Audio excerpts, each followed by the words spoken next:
ಗೆಳೆಯರೇ, ಸ್ನೇಹಿತರು ಹೇಳ್ತಾರಲ್ಲ, ಧೈರ್ಯದ ಹೆಜ್ಜೆ ಇಟ್ಟಲ್ಲೇ ದಾರಿಗಳು ಹುಟ್ಟುತ್ತವಂತೆ. ಇವತ್ತು ಭಾರತ್ ಆ ಮಾತನ್ನೇ ನಿಜ ಮಾಡಿ ತೋರಿಸಿದೆ.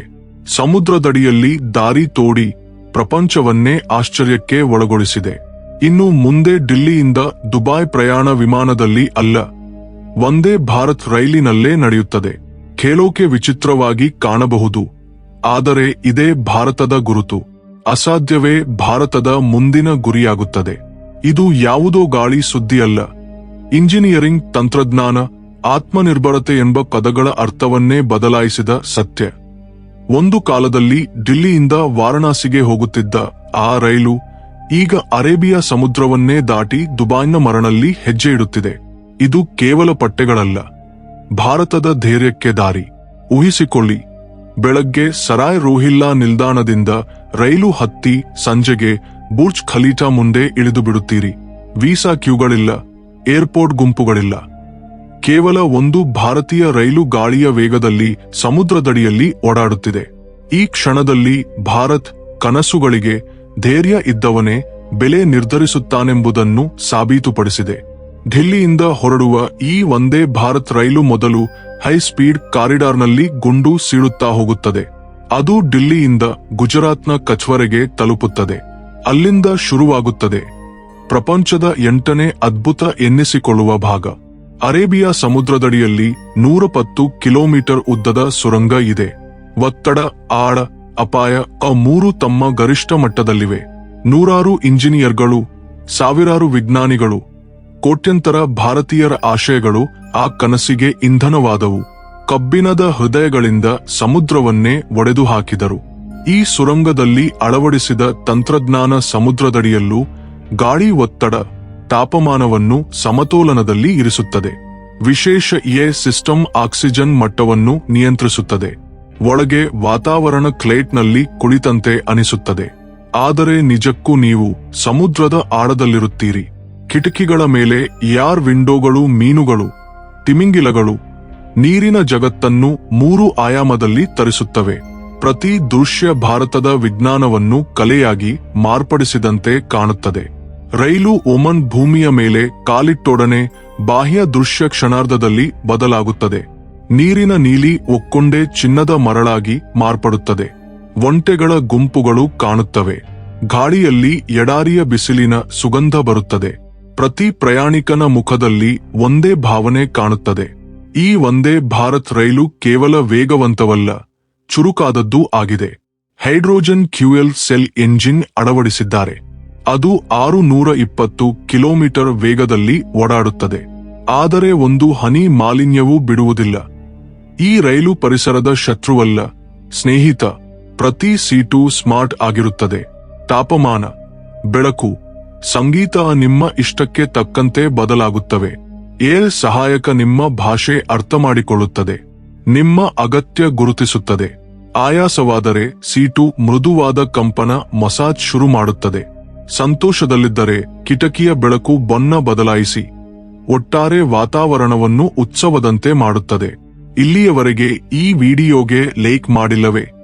ಮಾಡಿ. ಇದು ಕೇವಲ ವಿಡಿಯೋ ಅಲ್ಲ, ನಮ್ಮ ಕಣ್ಣ ಮುಂದೆ ಬರೆಯುತ್ತಿರುವ ಇತಿಹಾಸ. ಭಾರತ್ ಇನ್ನು ಮೇಲೆ ದಿಕ್ಕು ನಿರ್ಧರಿಸುವ ದೇಶವಾಯಿತು ಎಂದು ನಂಬಿದ್ರೆ ಚಾನಲ್ ಸಬ್ಸ್ಕ್ರೈಬ್ ಮಾಡಿ. ಭಾರತ್ ಮತ್ತೊಂದು ಅದ್ಭುತ ಮಾಡಿದಾಗ ಮೊದಲು ನಿಮಗೆ ತಲುಪಬೇಕು. ಈಗ ಆ ಕ್ಷಣದ ಬಗ್ಗೆ ಮಾತಾಡೋಣ. ಈ ರೈಲು ಮೊದಲ ಬಾರಿಗೆ ದುಬೈನ ಜುಮೇರಾ ನಿಲ್ದಾಣಕ್ಕೆ ತಲುಪಿದಾಗ ಏನಾಯ್ತು ಎಂಬುದು. ಸ್ನೇಹಿತರೆ, ನಿಜ ಹೇಳಬೇಕೆಂದರೆ ಆ ದೃಶ್ಯ ಕೇವಲ ಇತಿಹಾಸವಲ್ಲ, ಭಾವನೆಗಳ ಚಂಡಮಾರುತ. ಸಾವಿರಾರು ಜನ ನಿಲ್ದಾಣದಲ್ಲಿ ನಿಂತು 2 ದೇಶಗಳ ಧ್ವಜಗಳನ್ನು ಎತ್ತಿ ಹಿಡಿದಿದ್ದಾರೆ. ಡೋಲ್ ವಾದ್ಯಗಳು ಮೊಳಗುತ್ತಿವೆ. ಹೂವಿನ ಮಳೆ ಸುರಿಯುತ್ತಿದೆ. ಎಲ್ಲೆಡೆ ಒಂದೇ ಧ್ವನಿ, ಜೈ ವಂದೇ ಭಾರತ್. ಯುಸಿ ಭಾರತದ ಪ್ರಧಾನಿಗಳು ಒಂದೇ ವೇದಿಕೆಯಲ್ಲಿ ನಿಂತು ಹೇಳಿದರು, ಇದು ಕೇವಲ ರೈಲು ಮಾರ್ಗವಲ್ಲ, ಸ್ನೇಹದ ಮಾರ್ಗ. ಈ ಮಾರ್ಗಕ್ಕೆ ಹೆಸರು ಬಂದಿದೆ ಫ್ರೆಂಡ್ಶಿಪ್ ಲೈನ್. ಏಕೆಂದರೆ ಇದು ದೂರಗಳನ್ನು ಕಡಿಮೆ ಮಾಡುವುದಲ್ಲ, ಮನಸ್ಸುಗಳನ್ನು ಒಡ್ಡುತ್ತದೆ.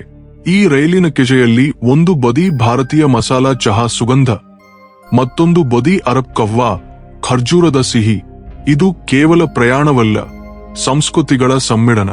ಈಗ ಟಿಕೆಟ್ ಬೆಲೆ ಬಗ್ಗೆ ಹೇಳಲೇಬೇಕು. ఢಿಲ್ಲಿಯಿಂದ ದುಬೈವರೆಗೆ ಎಕಾನಮಿ ಕ್ಲಾಸ್ನಲ್ಲಿ 1,000 ರೂಪಾಯಿಗಳು, ಬಿಸಿನೆಸ್ ಕ್ಲಾಸ್ನಲ್ಲಿ 25,000 ರೂಪಾಯಿಗಳು. ಇದರಲ್ಲಿ ಸಿಗುವ ಸೌಲಭ್ಯ, ಅನುಭವ ಯಾವ ಏರ್ಲೈನ್ ಫಸ್ಟ್ ಕ್ಲಾಸ್ಗೂ ಕಡಿಮೆಯಲ್ಲ. ನಿಮ್ಮ ಸೀಟಿನ ತಾಪಮಾನ ಸೆಟ್ ಮಾಡಿಕೊಳ್ಳಬಹುದು, ಬೆಳಕಿನ ಬಣ್ಣ ಬದಲಾಯಿಸಬಹುದು, ಕಿಟಕಿಯಲ್ಲಿ ಕಾಣುವ ದೃಶ್ಯ ಕೂಡ ನಿಮ್ಮ ಇಷ್ಟಕ್ಕೆ ಆಯ್ಕೆ ಮಾಡಿಕೊಳ್ಳಬಹುದು. ಇದು ರೈಲಲ್ಲ, ನಡೆಯುವ 5 ನಕ್ಷತ್ರಗಳ ಅನುಭವ. ಸುರಕ್ಷತೆಯಲ್ಲಿ ಇದು ಪ್ರಪಂಚದಲ್ಲೇ ಅತ್ಯಾಧುನಿಕ ರೈಲು. ಪ್ರತಿ ಕೋಚ್ನಲ್ಲಿ ಫೇಸ್ ರೆಕಗ್ನಿಷನ್ ಸಿಸ್ಟಮ್ ಇದೆ. ಪ್ರತಿ ನಿಲ್ದಾಣದಲ್ಲಿ ಆಟೋಮ್ಯಾಟಿಕ್ ಸ್ಕ್ಯಾನಿಂಗ್ ಇದೆ. ಒಟ್ಟು ಮಾರ್ಗದಲ್ಲಿ ಇಸ್ರೋ, ಯುಸಿ ಉಪಗ್ರಹಗಳ ನಿಗಾ ಇದೆ. ರೈಲಿನ ಪಟ್ಟೆಯಲ್ಲಿ 1 ಮಿಲಿಮೀಟರ್ ಕಂಪನ ಬಂದರೂ ಕಂಟ್ರೋಲ್ ರೂಮ್ಗೆ ತಕ್ಷಣ ಸಂದೇಶ ಹೋಗುತ್ತದೆ. ಇದು ಕೇವಲ ವೇಗವಂತವಲ್ಲ, ಸಂಪೂರ್ಣ ಅಜೇಯ. ಈ ರೈಲಿನ ನಿರ್ಮಾಣದಲ್ಲಿ ಭಾರತ್ ಏಕಾಂಗಿಯಲ್ಲ. ಒಮನ್, ಸೌದಿ ಅರೇಬಿಯಾ, ಯುಸಿ ಸೇರಿ ಭಾರತದೊಂದಿಗೆ ಈ ಕನಸನ್ನು ನಿಜಗೊಳಿಸಿದವು. 4 ದೇಶಗಳ ಒಗ್ಗಟ್ಟಿನಿಂದ ರೂಪುಗೊಂಡ ಈ ಮಾರ್ಗ ಈಗ ವಾಣಿಜ್ಯಕ್ಕೆ ಅತಿ ವೇಗದ ಮಾರ್ಗವಾಯಿತು. ಹಿಂದೆ ಭಾರತದಿಂದ ದುಬೈಗೆ ಸರಕುಗಳು ತಲುಪೋಕೆ ವಾರಗಳು ಬೇಕಾಗುತ್ತಿದ್ದವು. ಈಗ 10 ಗಂಟೆಗಳಲ್ಲೇ ಮುಗಿಯುತ್ತದೆ. ಲಕ್ಷಾಂತರ ಉದ್ಯೋಗಗಳು ಬಂದವು, ಹೊಸ ಕಂಪನಿಗಳು ಹುಟ್ಟಿದವು. ಭಾರತದ ಹೆಸರು ಪ್ರಪಂಚದ ಉನ್ನತ ಇಂಜಿನಿಯರಿಂಗ್ ಹಬ್ಗಳಲ್ಲಿ ನೋಂದಾಯಿತು. ರೈಲು ಒಮನ್ ದೇಶದ ವಿಶಾಲ ಮರಳುಗಳ ಮೇಲೆ ವೇಗವಾಗಿ ಓಡಾಡುತ್ತಿರುವಾಗ ಹೊರಗಿನ ಸೂರ್ಯಕಿರಣಗಳು ಆ ಮರಳ ತಿನ್ನೆಗಳ ಮೇಲೆ ಬಿದ್ದು ಮಿನುಗುತ್ತವೆ. ಆ ಮಿನುಗು ರೈಲಿನ ಕಿಟಕಿಗಳ ಮೂಲಕ ಒಳಗೆ ನುಗ್ಗಿ ಪ್ರಯಾಣಿಕರ ಮುಖಗಳ ಮೇಲೂ ಪ್ರತಿಫಲಿಸುತ್ತದೆ.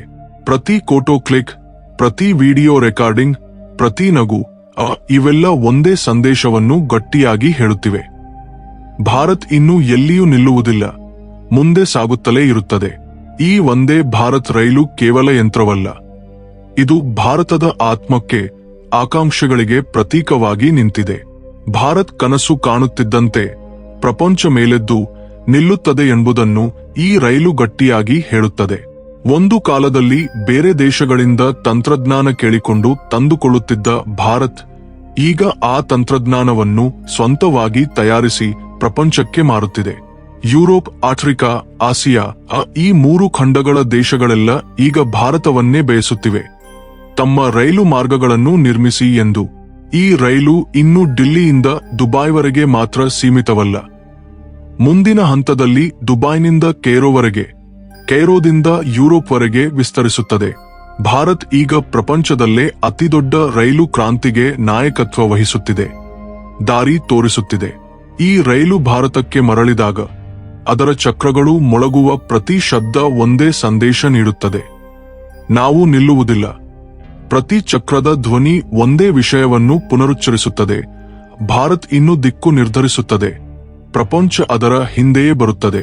ವಂದೇ ಭಾರತ್ ಇನ್ನು ಕೇವಲ ರೈಲಲ್ಲ, ಇದು ಭಾರತದ ಧೈರ್ಯಕ್ಕೆ, ಚಿಂತನೆಗೆ, ಆತ್ಮನಿರ್ಭರತೆಗೆ ನಡೆಯುವ ಸಾಕ್ಷಿಯಾಗಿದೆ. ಭಾರತ್ ತೋರಿಸಿದೆ, ನಿಜವಾದ ಉದ್ದೇಶ ಇದ್ದರೆ ಸಮುದ್ರವೇ ದಾರಿಯಾಗುತ್ತದೆಂಬುದು. ಸ್ನೇಹಿತರೆ, ಇದು ಕೇವಲ ಒಂದು ರೈಲಿನ ಕಥೆಯಲ್ಲ, ತಮ್ಮ ಕನಸುಗಳನ್ನು ನಿಜಗೊಳಿಸಿಕೊಂಡ ಒಂದು ದೇಶದ ಗಾಥೆ. ವಂದೇ ಭಾರತ್ ರೈಲು ಇನ್ನು ఢಿಲ್ಲಿಯಿಂದ ದುಬೈಗೆ ಹೋಗುತ್ತಿರುವುದಲ್ಲ, ಭಾರತದ ಆತ್ಮವಿಶ್ವಾಸವನ್ನು ಸಮುದ್ರ ದಾಟಿಸಿ ಪ್ರಪಂಚಕ್ಕೆ ತಲುಪಿಸುತ್ತಿದೆ. ಇವತ್ತು ಈ ರೈಲು ಅರಬ್ ಮರಳುಗಳ ಮೇಲೆ ಓಡಾಡುತ್ತಿರುವಾಗ ಪ್ರತಿ ಚಕ್ರ ಒಂದೇ ಸಂದೇಶವನ್ನು ಪ್ರಪಂಚಕ್ಕೆ ಘೋಷಿಸುತ್ತದೆ: ಭಾರತ್ ಇನ್ನು ಯಾರ ಹಿಂದೆಯೂ ಇಲ್ಲ, ಭಾರತ್ ಇನ್ನು ದಾರಿ ತೋರಿಸುವ ದೇಶವಾಯಿತು. ಪ್ರಪಂಚದ ಇಂಜಿನಿಯರ್ಗಳು ಇದನ್ನು ಆಧುನಿಕ ಯುಗದ ಅದ್ಭುತ ಎಂದು ಕರೆಯುತ್ತಿದ್ದಾರೆ. ಆದರೆ ನಮಗೆ ಇದು ಭಾರತದ ಸಾಹಸ, ತಾಂತ್ರಿಕ ಜ್ಞಾನ, ದೂರದೃಷ್ಟಿಯ ವಿಜಯ. ನಿಮ್ಗೆ ಇದೇ ಆ ಭಾರತ ಅನಿಸಿದ್ರೆ, ನಮ್ಮ ಪೂರ್ವಿಕರು ಕನಸು ಕಂಡ ಆತ್ಮನಿರ್ಭರ, ಶಕ್ತಿಶಾಲಿ, ಹೆಮ್ಮೆಯಿಂದ ತುಂಬಿದ ಭಾರತ್ ಎಂದಾದರೆ ಈ ವಿಡಿಯೋಗೆ ಲೈಕ್ ಮಾಡಿ. ಭಾರತದ ಮೇಲೆ ಹೆಮ್ಮೆ ಪಡುವ ಪ್ರತಿ ಸ್ನೇಹಿತನಿಗೆ ಈ ವಿಡಿಯೋ ಕಳಿಸಿ, ಈ ಸಂದೇಶವನ್ನು ಹರಡಿ.